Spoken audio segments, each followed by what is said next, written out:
আজ কিন্তু কোনো ইন্ট্রো হবে না। এই যে মা হচ্ছে, ওই যে গোপুসোনা বসে আছে, মা হচ্ছে এখান থেকে নিয়ে চলে এসছে। আর জামাটা এনেছে এই যে এটা সাদা রঙের একটা ঘের টাইপের, ও যেরকম পরে আছে সেরম টাইপেরই এনেছে। এটা অনেক বড়, ঠিক আছে। তো যখন পুজো করব তখন তোমাদেরকে দেখাবো। অ্যাকচুয়ালি কি, আমরা যখন মাটির বাড়িতে থাকতাম, তো তখন হচ্ছে মানে এখানে আমরা বেরিয়ে এসে বাড়ি করেছি, আমাদের সামনের দিকে মাটির বাড়ি ছিল।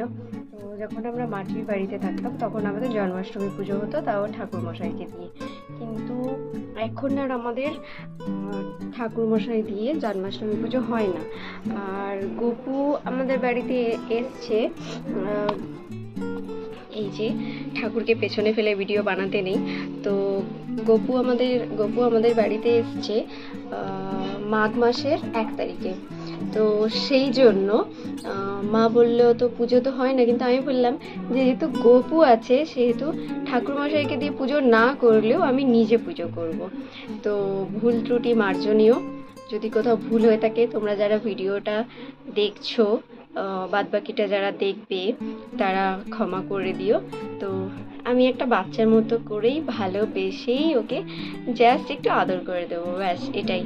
তো দেখা হচ্ছে একেবারে পুজোর সময় বা তার আগে যদি কিছু মুহূর্ত পাই ক্যাপচার করতে। তো গোপী সোনা আজকে লুচি খাবে, ফুলকা ফুলকা লুচি। তারপরে আরো কি আছে, আলু ভাজা। আমি দেখাই স্যার। আচ্ছা দেখাও কি কি আছে।